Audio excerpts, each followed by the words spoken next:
Assalamualaikum warahmatullahi wabarakatuh.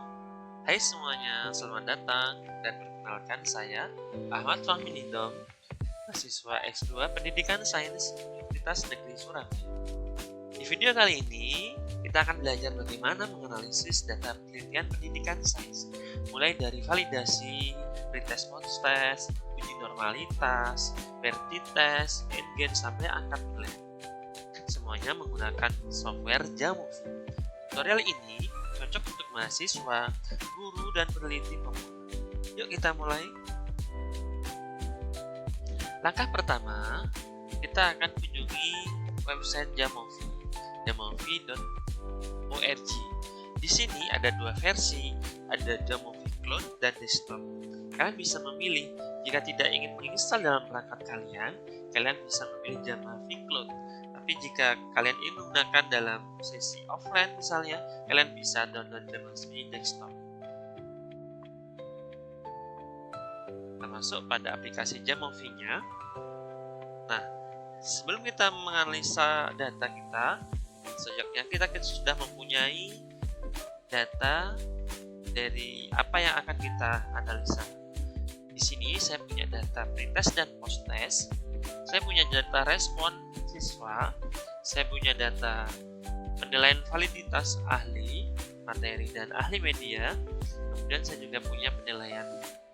Nah, dari data-data ini kita akan analisa apa yang akan kita ingin peroleh hasilnya. Oke, untuk yang pertama kita akan menganalisa tentang data analisa validator ahli. Apakah produk yang kita kembangkan itu merupakan produk yang valid atau kurang valid begitu. Makanya saya menggunakan 3 validator, di mana menggunakan validator skala 1 sampai 4. Kita bisa langsung mengkopinya dengan cara Ctrl C, kemudian kita pastekan di Jamovi-nya. Nah, di sini data A tadi atas nama Firda, kita ubah dalam data yang continuous. Kemudian B adalah data Nila, kita coba ubah dalam bentuk continuous. Kemudian data C adalah data Erna, ini juga diubah dalam bentuk continuous. Nah, setelah ini apa yang kita lakukan? Kita bisa menganalisa nilai-nilai yang sudah kita peroleh dengan cara klik analisis, kemudian exploration, kemudian kita klik descriptive. Nah, kita sudah punya data tadi, kita pindahkan dari sisi sebelah kiri ke sisi sebelah kanan.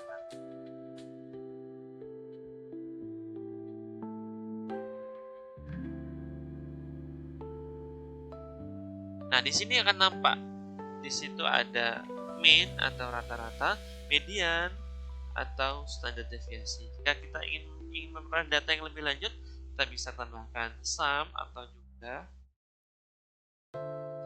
Nah, maka kita akan memperoleh data hasil ini. Nah, data hasil inilah yang akan kita dapatkan dan kita peroleh untuk diletakkan di spreadsheet kita.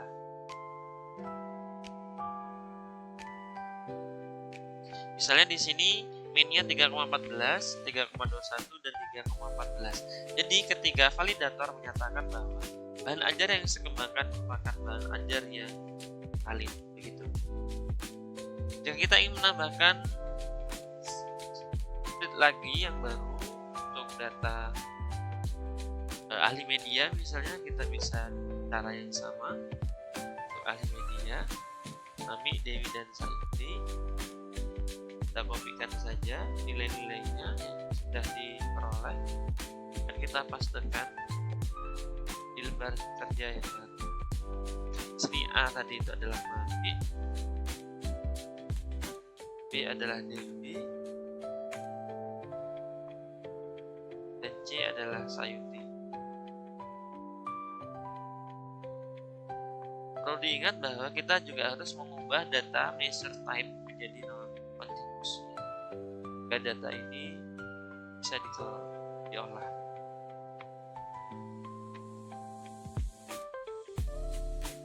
Oke, jika sudah, maka kita akan analisa dengan langkah yang sama, klik analysis, exploration, descriptive, kemudian kita pindahkan dari sisi sebelah kiri ke sisi sebelah kanan, maka data ketiga validator akan nampak dan muncul di sini. Ya. Di sini rata-ratanya Mami memperoleh nilai hasil 3,14 dengan kategori baik, Dewi 3,5 dengan kategori sangat baik, dan Sayuti 3,13 dengan kategori baik. Jadi kita sudah punya kesimpulan bahwa perangkat ajar yang kita kembangkan merupakan perangkat ajar yang valid. Langkah selanjutnya adalah mengolah data pretest dan post-test. Mengolah data pretest dan post-test dengan langkah yang sama, kita new.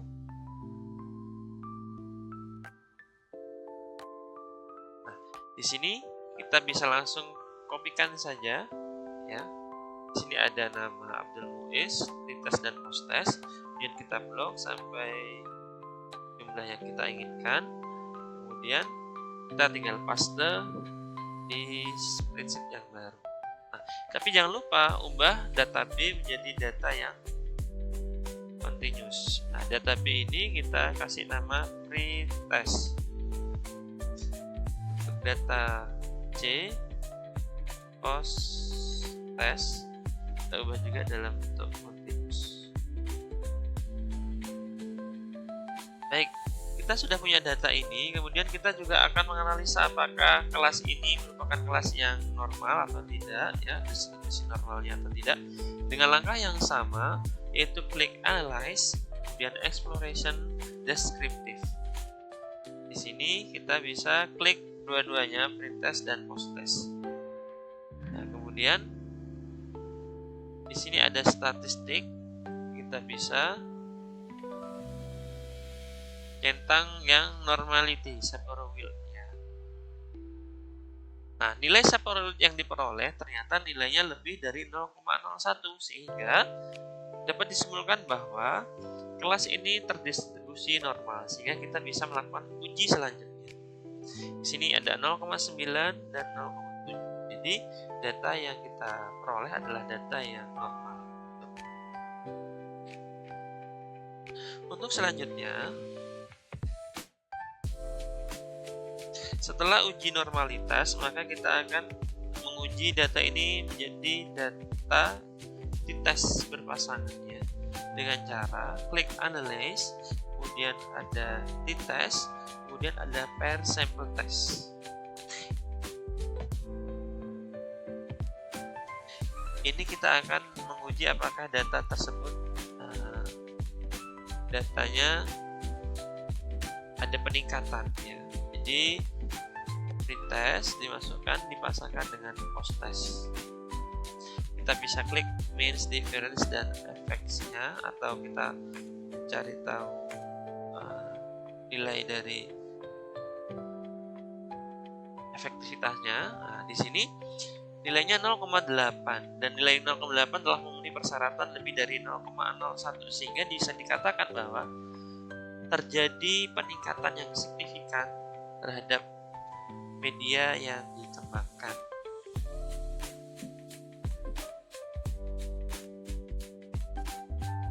Nah, kita akan mencari tahu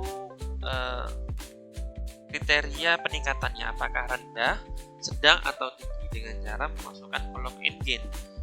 Ya, kita klik kanan tadi, kemudian new computed variable, kita klik n-gain. Nah, kita masukkan rumus n-gain, di mana rumus n-gain adalah post-test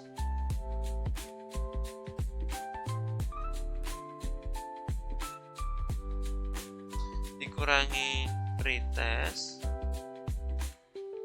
dalam kurung, ya, jangan lupa, kemudian dibagi 100 dikurangi pretest. Jika kita enter, langsung kita mendapatkan angka yang kriteria yang atau kriterianya. Nah, kriterianya bagaimana? Kriteria N-gain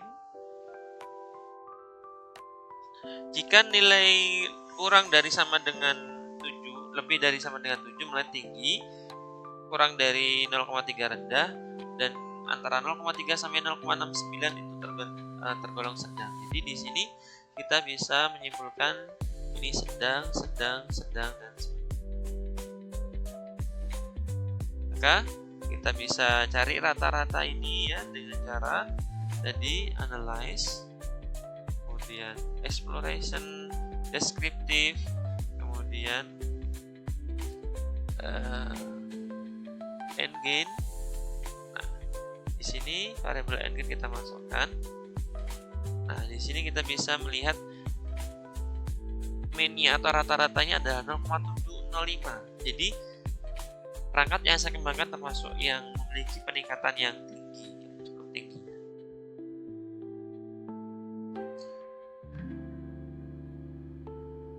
Baik, untuk selanjutnya kita akan mengolah data dari guru. Ya, dengan cara yang sama kita ambil data dari penilaian guru. Ya, di sini ada banyak sekali gurunya, nama gurunya. Ya. Ada banyak sekali guru yang sudah berpartisipasi, kemudian ada juga kriterianya. Jadi kita tinggal copy saja. Ada 25 pertanyaan. Ada 36 guru, maka kita copy saja. Kemudian kita letakkan di spreadsheet yang baru.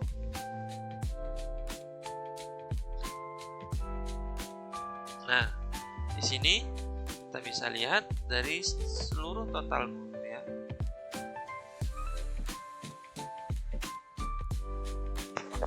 Untuk selanjutnya, analisis penilaian guru.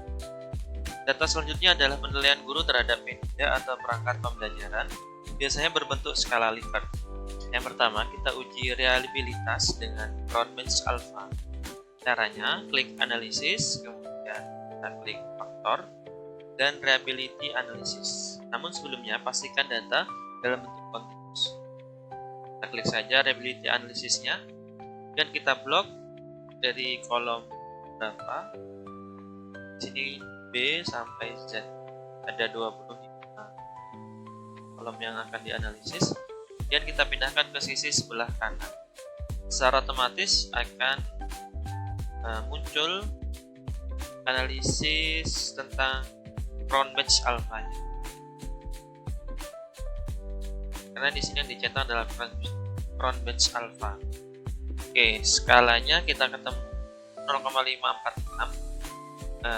Interpretasinya adalah maka perangkat ini perlu adanya revisi karena pada kolom L, M, N, O, P, Q, R, dan Z itu negatif. Jadi kita perlu adanya perbaikan pada item-item yang disarankan.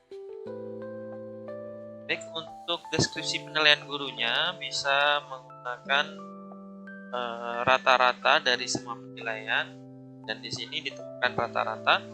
Jika nilainya lebih dari 3,6 dikatakan sangat baik, atau kalau di atas 3 baik. Di rata-ratanya bisa baik dan sangat baik.